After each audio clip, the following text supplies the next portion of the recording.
How's it going, guys, and welcome back to the channel. Today we're reviewing this 2016 Cadillac Escalade luxury four-wheel drive. Now the luxury four-wheel drive, that's just the trim of this thing. It was actually the most popular trim when it initially came out back in 2016. And I have to say, I just got done filming the B-roll for this video, and I just got done filming the POV driving video, which will be up on the channel tomorrow. And I am blown away. This is the first time I'm driving it. This actually belongs to a very good family friend of ours, but this is the very first time I'm driving it, and it is super comfortable behind the wheel of this. Now the MSRP back in 2016 when these Escalades kind of came out was actually just under 80,000 for this trim. However, the gentleman that we know that owns this, he's actually the only owner of it, and he bought it brand new back then, and he paid just around 85 for it. And I'll put a little kind of clip of the original window sticker in the video right now if you want to go over all the different features. But in the POV driving video, that's where I kind of touch on a lot of these interior creature comforts and features and everything. Whereas today in this video, I'm kind of just gonna run through the specs and give my overall thoughts and opinions on it. There's a couple things that kind of annoy me about it, but there's so many things that I absolutely love about this. And if you've been subscribed to my channel, you know that typically I don't really go crazy over luxury vehicles. I like to go fast. I know there's some cars out there that are both luxury cars and performance cars as well, but for the most part I don't really care that much for luxury. But this thing is just super freaking comfortable to be in, and honestly I really like it. So I mean, starting out at probably the crown jewel of this, and just the driver's seat, this kind of front cabin area, the entire interior for that matter. The two front seats, they're 8-way adjustable power seats. They're heated and they're cooled, and they just feel like a dream. You got like a little leather armrest here as well. You can recline this thing all the way back, which I know, yes, that's not really that special, but this thing also seats 7. It's got 3 rows essentially of power seats. I think that the back row isn't necessarily power adjustable, but there's actually little buttons that you can kind of put them down and put them up, whether you're looking for that extra cargo space or not. So that's honestly a really cool feature for a vehicle from 2016. I feel like not a lot of vehicles back then had this kind of technology in it and this amount of features in it. And it's also, I mean, speaking about the brand, just Cadillac, everywhere you look in the interior, you're reminded that you're driving a Cadillac. There's so many different shapes in this interior that just remind you of that Cadillac logo. And obviously that Cadillac logo is so iconic because Cadillac as a brand has just made so many quality vehicles throughout their storied history. And this 2016 Escalade, excuse me, is definitely no exception. It's I feel like it's just the ultimate luxury family SUV. If you're looking for style, you're looking for comfort, and you're looking for plenty of just conveniences, if you got a big family or whatever, or even if you just want a nice big SUV, four-wheel drive SUV, this is honestly where to go. And especially now that they came out with a newer generation, and I'm sure that these have, I guess, kind of dropped in value, became a little bit more affordable. If you're out there on the used car market looking for one of these and you find one that's clean, I highly suggest picking it up. This one actually has just under 85,000 miles on the odometer, which is honestly unbelievable, especially if you look at this interior and the exterior for that matter. I mean, this owner has kept it in immaculate condition. He's really taken care of it, and it definitely shows. And for the most part, from what he's told me and from what I know myself, there's really not been any major maintenance issues with this new Escalade. Obviously, knock on wood, I don't want to jinx him or anything, but even at 85,000 miles, I mean, this thing still feels like it's freaking brand new.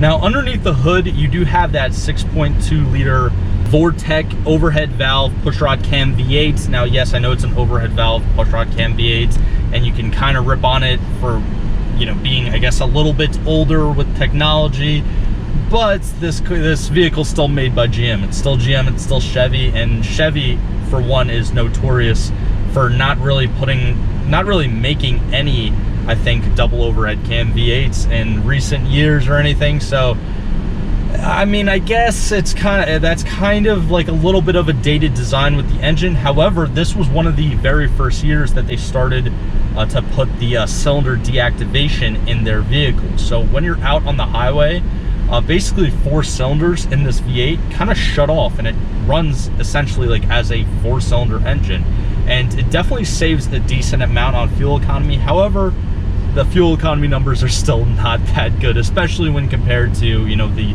newer, smaller crossover SUVs that have like a turbo inline 4 in them or something like that.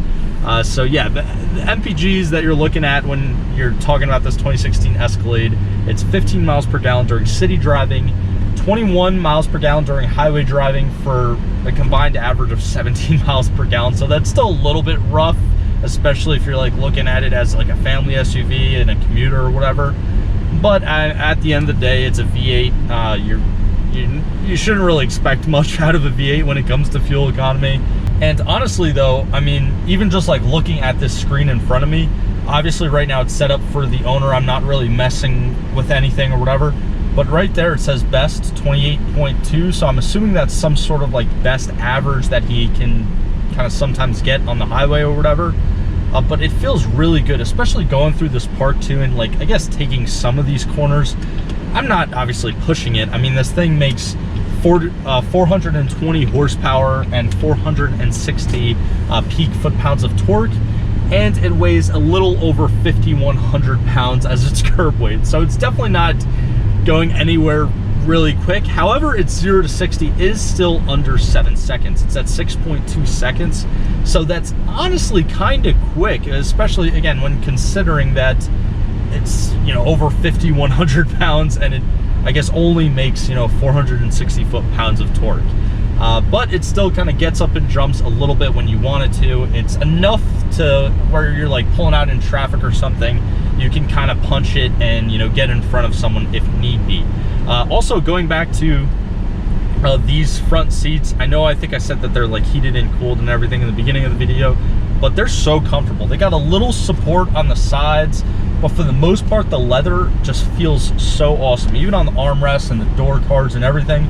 And that's one thing that I've found to be true after reviewing, I don't know how many vehicles I've reviewed now on this channel, but a lot of times the real quality and high-end luxury vehicles compared to the more cheaper or affordable luxury vehicles, the big difference you can see is the leather. I feel like the leather never lies with these cars, and this is just really soft, kind of premium leather. It doesn't really feel hard or sticky or like, you know, kind of like that cheapy plasticky leather feel that you get from, I guess, some of like the lower end vehicles that may claim to be luxury cars or whatever. And also changing gears too and talking about how this thing would be as a family SUV, putting obviously the style, the luxury, the comfort, and all that stuff but beside, it also does have a 5-star safety rating. So it's an extremely safe vehicle. Yes, it does drive like a truck. I know that's a big complaint, again, with people that like the newer, more modern, kind of crossover, smaller SUVs that are all-wheel drive. But this is 4-wheel drive. It's 4-wheel drive. It's got a V8. I would say it's a truck. My main thing is, like, I know obviously there's a big debate, why would you call an SUV a truck, blah blah blah. My main thing is, if something has 4-wheel drive, I'm probably going to refer to it as a truck, unless it's like one of those like little tiny Key trucks or K trucks from like Japan or something. But yeah, this thing definitely handles like a truck, so don't really expect it to be super nimble. However, at the same time, the steering is extremely light, extremely smooth, and there's not a crazy amount of body roll. Obviously, we're going to get a lot of body roll from something this big, but it's not too terrible. It's not like really like all over the road or anything. It's very solid, and it just feels super smooth. I know before I did talk about the cylinder deactivation. However, this was also actually one of the first years that they started to put the automatic start-stop feature in their vehicles, and this Escalade does have that. So when you do come to a red light, I believe if you have it turned on, it will shut off automatically. That's something I don't really like, and fortunately, I think this owner has it turned off. I don't think he likes it either. But yeah, I don't really like that feature. And another thing that kind of annoys me is that the main infotainment system, there's no real buttons. You kind of just like press where you want to select, and it's not really like a touchscreen either. I mean, the screen itself is a touchscreen, but all the buttons around it, they're not like an actual, like, you don't actually click them. You kind of just hover your finger over them and then just lightly tap them, and then they kind of pulsate, which that's a little bit weird to me personally, but again, that's just like an own kind of like opinionated thing. Some people might really like it. Now, another really cool feature too is in the second row right behind me, there's actually a kind of standard 3-prong outlet, one that you might find like in your own household or whatever.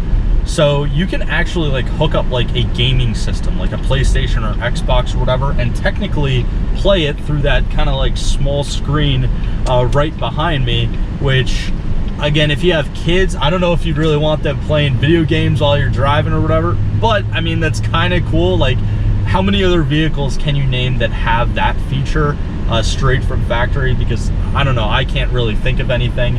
Now, the one thing that really separates this, I guess, luxury trim Escalade from the kind of standard luxury trim Escalades, and you'll see it in the window sticker as well, but the owner actually did get the 22-inch chrome snowflake wheels, which just look absolutely beautiful on this thing. I mean, it looks so freaking awesome compared to like the, I guess, standard 22-inch wheels that would come on the luxury trim as opposed to the premium trim. Also, the owner did put tints on it, and in some of the B-roll clips you might see like some firefighter badges and the lights kind of like overhead, because he is a, you know, volunteer firefighter as well. So, but yeah, this thing hasn't been like, you know, modified or anything, or really like kind of messed up or screwed up. I mean, I saw Escalade the other week. It was actually this generation, and someone like plasti dipped the wheels black, and I was just like, what are you doing? But yeah, this thing is really immaculate, and essentially like it just came off the lot, even though it does have 85,000 miles on the odometer, which is pretty neat. But anyways, that's pretty much just going to wrap it up for me today. If I missed anything, definitely be sure to let me know down in the comments below. If you're in the market for one of these, or if you own one, let me know your thoughts and opinions just overall on this generation of the Escalade, because honestly, from a design and like a style standpoint, I almost like this generation more than the modern one. I like the new one for the kind of front grille, looks a little bit more aggressive or whatever, but I really like this generation. But again, let me know your thoughts and opinions down in the comments below. While you guys are down there, definitely be sure to leave a like on this video and subscribe if you're new here. I do all sorts of different car content here on YouTube. I do car reviews, POV driving videos, automotive news, DIY videos, like you name it. I probably have some sort of video on my channel talking about it. I do want to thank all of you guys so much for your time. I really do appreciate it. Thank you so much for sticking to the end of today's video. But again, that's pretty much just it for today. I hope you all have a great rest of your day, and I'll see you guys in the next one. If you enjoyed today's video, click on either of these links right here to watch a similar video from this channel, or click on the little circle link right there to actually subscribe to the channel. It's absolutely free. I do appreciate all the support, but thank you for sticking to the end of this video, and I hope you have a fantastic day.